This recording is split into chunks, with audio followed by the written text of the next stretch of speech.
Last time we built a calculator that lives entirely in the terminal. But if I told you we're not changing the logic at all, we're just giving it a graphic. If you haven't seen the previous video, pause this one and watch it first, because this episode builds directly on top of it. The link is in the right corner now. So, these two functions will remain because that is our main logic, but this command line interface will be removed and we will replace it with graphical one. For that, I'll need to import tkinter module and I'll give it alias tk.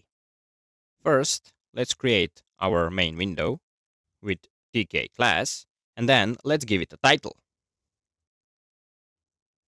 The title will be calculator, and let's also give it a size. Mine will be 320 by 420. And let's also fix so it's not resizable, and we'll pass false and false. That means width and height won't be able to change. Now let's create an entry. So I'll write tk.entry. But first, before creating an entry, I'll need to create a variable expression. And this is the variable that we will change. So this one should be tkinter module string variable. String var is a tkinter controlled variable. It's useful because when it changes, widget updates automatically and vice versa. So that is why in this entry, I want to display it in my root, but also the text variable that should change what is inside entry should be this expression. Also, I'll give it some font. It should be a tuple pair where first one is the font and the other one is the size of your font. Mine will be Consolas, and let's give it size 18. And all calculators, when you type something in them, they go from right to left. So that's why I will write justify to be right. Now I need to display this on my screen, so I'll write back. And I also want to add padding from the y-axis. I mean, in this case x, but we will also give it on the y-axis, and it should be 5. And also padding on the y-axis, and that one should be also 5. Now I'll create helper functions. One will be add char function. And this one should add char in this expression. So expression dot set and dot expression dot get, and on top of that get, I want to concatenate this character C. Then I'll create clear all function, and this one won't have any parameters and will be expression dot set, and will pass an empty string. And also I'll create clear one. Maybe delete one is better to call it delete one. And here, what I'll do is I'll set expression again, but let's get the expression, and I will use slicing to get everything but the last element. That's why I'll write here colon and then -1.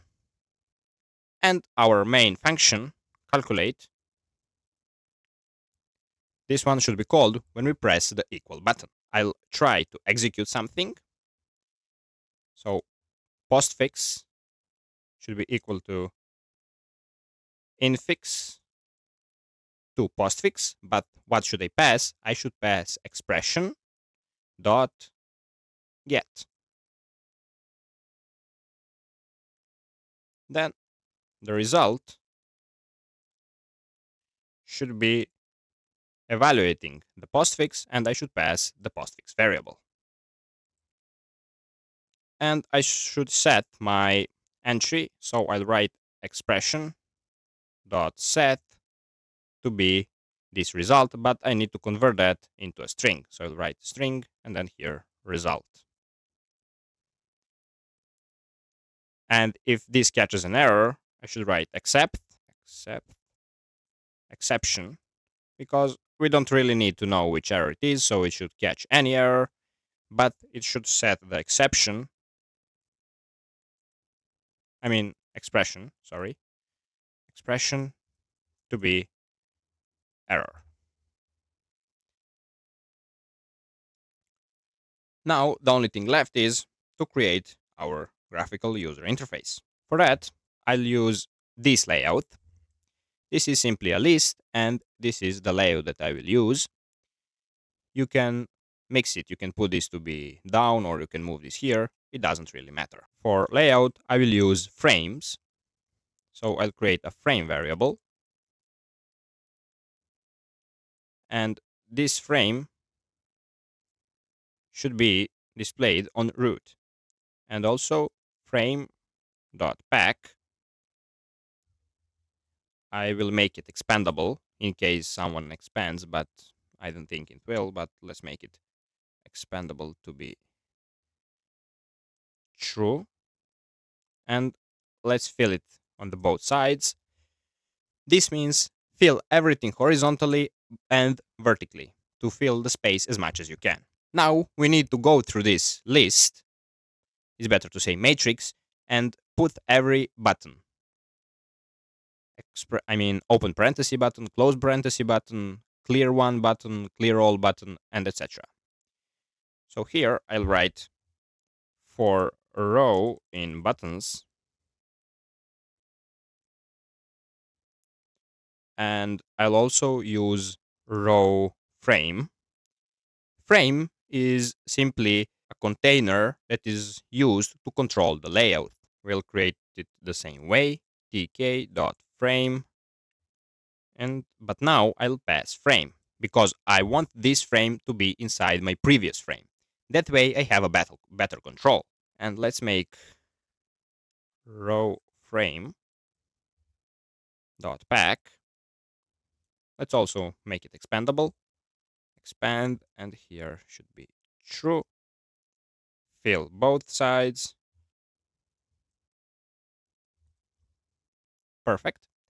I need first to iterate. This got me a whole row. Now I want to iterate through every element in that row, so I'll need another for loop. For button in row, I should check. If my button is C, that means I want to add clear all function. So I'll create action to be clear all function. If not, if button is X, that means I want clear one. Delete one. So my action should be delete one.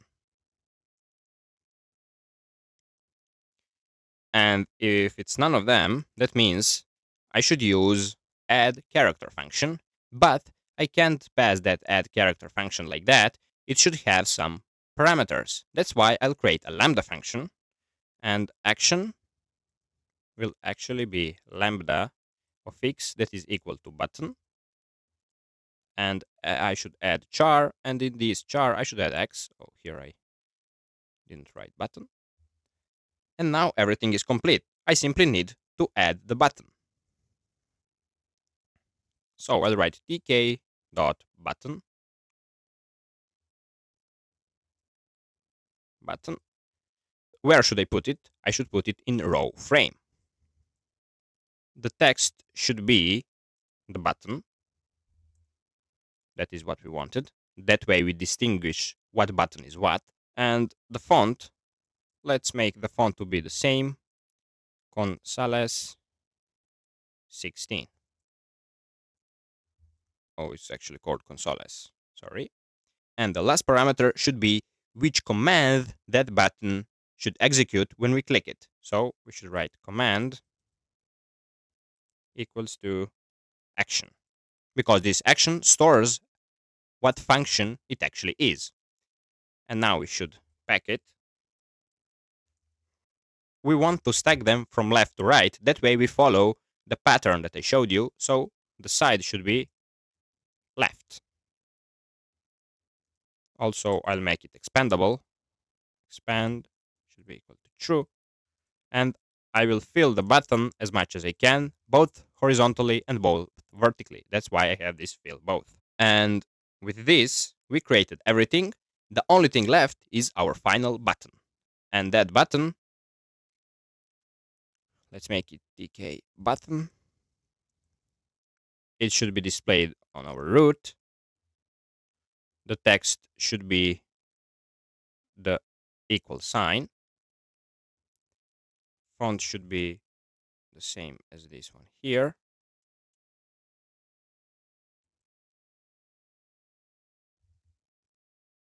But I want to make the background green. I want this one to stand, so I will write big E and write green.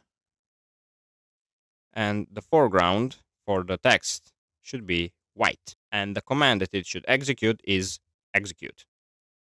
I mean calculate. Calculate. And we should write dot pack. And we should fill X, make the pending to be 10 on the X axis and pending on, yes, padding on the Y axis to be 10 as well, not 1910. And the only thing left is to write root dot main loop. And that's it. Everything should work now. If I run this code,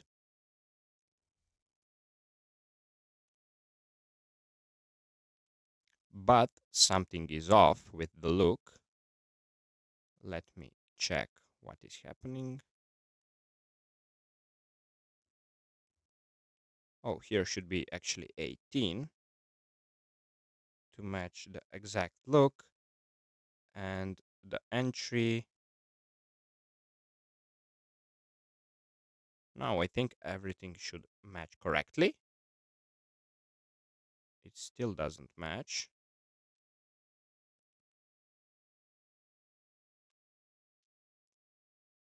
Let's check if the fonts match. Here should be A and A.